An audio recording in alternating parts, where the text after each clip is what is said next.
विद्यार्थ्यांनो, तुम्हा सर्वांचं पुनश्च एकदा माझ्या इंग्लिश गायडर या चॅनलमध्ये खूप खूप स्वागत. आपण 20 दिवसाचा ग्रामरचा कोर्स पूर्ण करत आहोत आणि आजचा तिसरा दिवस आहे. आज आपण काइंड्स ऑफ सेंटेन्सेस पाहणार आहोत. पण ते वाक्यांचे जे प्रकार आहेत ते प्रकार क्लॉजेसवरून किंवा क्लॉजेसवर आधारित आहेत असे वाक्यांचे प्रकार आपण इथे पाहणार आहोत. त्यासाठी आपल्याला वाक्य म्हणजे काय, क्लॉज म्हणजे काय, वाक्य कशापासून तयार होतं हे सर्व गोष्टी समजून घ्याव्या लागतील. प्रथम आपण वाक्य म्हणजे सेंटेन्स म्हणजे काय हे समजून घेऊया. वाक्य म्हणजे काय? A group of words which makes complete sense is called sentence. म्हणजे शब्दांचा असा समूह की जो अर्थ देतो किंवा अर्थपूर्ण अर्थ सांगतो त्याला आपण वाक्य असं म्हणतो. वाक्यामध्ये दोन महत्वाचे भाग असतात किंवा वाक्य त्यापासून बनलेले असतं. The sentence made of subject and predicate. What is the meaning of subject? Subjects mean noun or pronoun. सब्जेक्टला आपण मराठीमध्ये कर्ता असं म्हणतो. कर्ता म्हणजेच नाम किंवा सर्वनाम. प्रिडिकेट म्हणजे काय? प्रिडिकेट म्हणजे says something about the action done by noun. म्हणजे या नामाने किंवा सर्वनामाने जी काही कृती केलेली असते त्याबद्दल तो माहिती देतो, त्याला म्हणायचं प्रिडिकेट. मराठीमध्ये आपण याला उद्देश आणि विधेय असे बोलतो. फॉर एक्झाम्पल बघा, अशोक ड्रॉज अ पिक्चर. या वाक्यामध्ये अशोक सब्जेक्ट आहे, ड्रॉज अ पिक्चर प्रिडिकेट आहे. म्हणजे ड्रॉज अ पिक्चर हा जो वाक्याचा भाग आहे तो भाग सब्जेक्ट बद्दल माहिती देतो, म्हणून ड्रॉज अ पिक्चर हा प्रिडिकेट आहे. तुम्हाला तुमच्या ऍक्टिव्हिटी शीट मध्ये असा प्रश्न सुद्धा येतो की underline the subject and predicate. अशा वेळी तुम्ही समजून घ्या, सब्जेक्ट म्हणजे नाउन किंवा प्रोनाउन आणि वर्ब, आणि वर्बच्या समोरील जे वाक्य आहे ते सर्व प्रिडिकेट मध्ये येते. मुलांनो, आता मी तुम्हाला क्लॉज म्हणजे काय हे समजून सांगते. बघा, क्लॉजला उपवाक्य असं म्हणतात. बघा, वाक्याची डेफिनेशन तुम्हाला, क्लॉजची डेफिनेशन सांगते तुम्हाला. A group of words which forms a sentence consist of subject and predicate is called as a clause. म्हणजे काय? तर असा शब्दांचा समूह की जो एक वाक्याचा भाग असतो आणि ज्यामध्ये सब्जेक्ट आणि प्रिडिकेटचा समावेश असतो त्याला आपण क्लॉज म्हणजेच उपवाक्य असं म्हणतो. या क्लॉजचे दोन प्रकार आहेत. पहिला प्रकार आहे मेन क्लॉज आणि दुसरा प्रकार आहे सबऑर्डिनेट क्लॉज. मेन क्लॉज म्हणजे काय? तर मेन क्लॉज मध्ये फक्त सब्जेक्ट आणि प्रिडिकेट असतो आणि त्याला स्वतःचा अर्थ असतो, म्हणून त्याला आपण मेन क्लॉज म्हणतो. मेन क्लॉजला दुसरा शब्द प्रिन्सिपल क्लॉज असं आहे.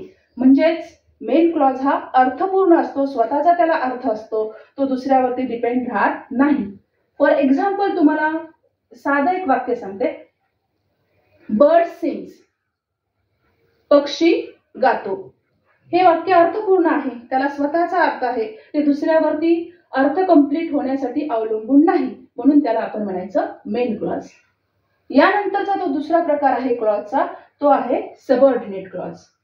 सबऑर्डिनेट क्लॉज म्हणजे गौण वाक्य आणि मेन क्लॉज म्हणजे मुख्य वाक्य. गौण या शब्दातच तुम्हाला अर्थ कळतो की ते वाक्य मुख्य वाक्यावरती अवलंबून असतं. म्हणजेच सबऑर्डिनेट क्लॉज म्हणजे काय? तर असे उपवाक्य की जे मुख्य वाक्यावरती अर्थपूर्ण होण्यासाठी अवलंबून असतं त्याला आपण म्हणतो सबऑर्डिनेट क्लॉज. आता तुमच्या दोन्ही कल्पना स्पष्ट झाल्या. मेन क्लॉज म्हणजे काय आणि सबऑर्डिनेट क्लॉज म्हणजे काय. मेन क्लॉज स्वतःचा अर्थ असतो, सब्जेक्ट आणि प्रिडिकेट त्यामध्ये असतो. सबऑर्डिनेट क्लॉज मध्ये सुद्धा सब्जेक्ट आणि प्रिडिकेट असतोच, परंतु त्याचा अर्थ पूर्ण होत नाही, त्याला मुख्य वाक्यावरती अवलंबून राहावं लागतं अर्थ पूर्ण होण्यासाठी. हा फरक तुम्ही समजून घ्या. आता आपण वाक्यांचे प्रकार पाहूया. Types of sentences. बघा, साधं वाक्य पहिला जो प्रकार आहे तो सिंपल सेंटेन्स. सिंपल सेंटेन्स म्हणजे काय, तर ज्यामध्ये एक सब्जेक्ट आणि एक प्रिडिकेट असतो त्याला आपण म्हणायचं साधं वाक्य. फॉर एक्झाम्पल हेच वाक्य घ्या, बर्ड सिंग्स. साधं वाक्य, एक सब्जेक्ट आहे आणि एक प्रिडिकेट आहे. दुसरं बघा, कंपाऊंड सेंटेन्स. कंपाऊंड सेंटेन्स याला मराठीमध्ये म्हणतात संयुक्त वाक्य. संयुक्त वाक्य म्हणजे काय, बघा इथे काय दिलंय मी, मेड ऑफ 2 और मोर दॅन 2 मेन क्लॉजेस.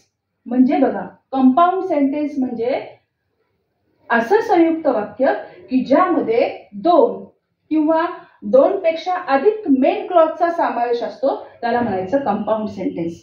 म्हणजे 2 क्लॉज असतात, ते कोऑर्डिनेटिंग कंजंक्शननी जोडलेले असतात.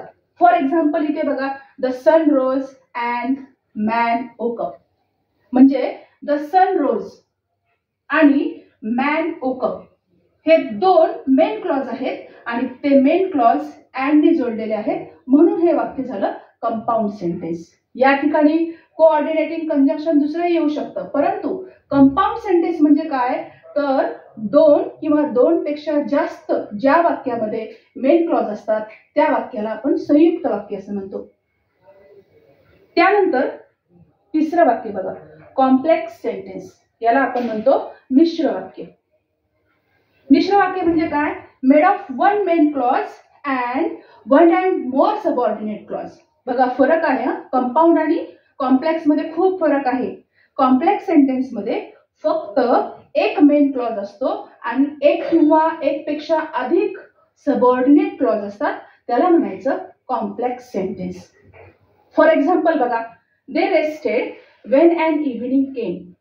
यामध्ये दे रेस्टेड हा मेन क्लॉज झाला, त्यांनी आराम केला, म्हणजे हे अर्थपूर्ण वाक्य. वेन अँड इव्हिनिंग केम हे मात्र सबऑर्डिनेट क्लॉज झाला आणि याचा अर्थ पूर्ण होत नाही. का अर्थ पूर्ण होत नाही, तर कधी आराम केला त्यांनी, वेन अँड इव्हिनिंग केम, जेव्हा संध्याकाळ आली. मग जेव्हा संध्याकाळ आली हे वाक्य, हे अर्थ जर आपण लक्षात घेतला तर वाक्याचा अर्थ पूर्ण होतो का, नाही, म्हणजेच सबऑर्डिनेट क्लॉज झाला. मग आपण मिश्र वाक्याची डेफिनेशन काय केली, made 1 main clause and 1 and more subordinate clause. मी इथे फक्त एकच सबऑर्डिनेट क्लॉज दिलाय, याच्या पुढे आणखी वेगवेगळे 2-3 सबऑर्डिनेट क्लॉज जरी असले तरी ते वाक्य मिश्र वाक्य म्हणजे कॉम्प्लेक्स सेंटेन्सेस होणार. फक्त लक्षात ठेवा, त्यामध्ये एक मेन क्लॉज असतो आणि एक किंवा एक पेक्षा अधिक सबऑर्डिनेट क्लॉज असतात. म्हणजेच तुम्हाला कंपाऊंड सेंटेन्स आणि कॉम्प्लेक्स सेंटेन्स यामधला फरक समजला असेल. कॉम्प्लेक्स सेंटेन्स मध्ये हे खालील कोऑर्डिनेटिंग कंजंक्शन जनरली वापरतात. कोणते आहेत ते, when, which, where, that, who, so that, while, it, than, since, as, without, because, unless, as soon as, no sooner than, although, whom, though, not only but also. हे सगळे जे आहेत ते subordinating conjunction यामध्ये वापरतात. बघा, कंजंक्शन मध्ये सुद्धा फरक आहे. यामध्ये कोऑर्डिनेटिंग कंजंक्शन वापरतात आणि यामध्ये सबऑर्डिनेटिंग कंजंक्शन वापरतात. यावरून सुद्धा तुम्हाला कॉम्प्लेक्स आणि कंपाऊंड यामध्ये फरक करता येईल. म्हणजे कंपाऊंड सेंटेन्स मध्ये कोऑर्डिनेटिंग कंजंक्शन काय करतं, फक्त या 2 वाक्यांना तुम्हाला एकत्र जोडून देतं. म्हणजे यांचे अर्थ सेपरेट आहेत, फक्त जोडण्याचं काम करतो. आणि यामध्ये जे सबऑर्डिनेटिंग जे कंजंक्शन आहे ते मात्र ह्या 2 वाक्यांना फक्त जोडण्याचं काम करतं, मात्र त्यांचे अर्थ स्वतःचे पूर्ण नाहीये, एवढं लक्षात ठेवा. अशा प्रकारे आपण वाक्यांचे प्रकार क्लॉजेस वरून पाहिलेले आहेत. म्हणजेच समरी टाईप मध्ये तुम्हाला सांगायचं झालं तर सेंटेन्स म्हणजे काय, तर शब्दांचा असा समूह की ज्याला स्वतःचा अर्थ असतो त्याला म्हणायचं वाक्य. क्लॉज म्हणजे काय, तर शब्दांचा असा समूह की जो वाक्याचा एक भाग असतो की ज्यामध्ये कर्ता म्हणजेच सब्जेक्ट आणि प्रिडिकेट असतो. त्याचे क्लॉजेसचे 2 प्रकार आहेत. एक आहे मेन क्लॉज आणि दुसरा आहे सबऑर्डिनेट क्लॉज. मेन क्लॉज म्हणजे ज्याला स्वतःचा अर्थ संपूर्ण त्या वाक्याला अर्थ असतो त्याला म्हणायचं मेन क्लॉज. आणि सबऑर्डिनेट क्लॉज म्हणजे त्यालाही स्वतःचा अर्थ असतो पण तो मुख्य वाक्यावरती अवलंबून असतो त्याला म्हणायचं सबऑर्डिनेट क्लॉज. अशा प्रकारे आपण इथे वाक्यांचे प्रकार क्लॉजेसवर आधारित जे 3 आहेत ते पाहिलेले आहेत. तुम्हाला जर यामध्ये काही शंका असेल तर मला कॉमेंटमध्ये जरूर विचारा. तुम्हाला ही व्हिडिओ कशी वाटली याबद्दल तुमचं मत जरूर मला सांगा. माझ्या चॅनलला तुम्ही जर सबस्क्राईब केलं नसेल तर सबस्क्राईब करा. Thank you for watching this video.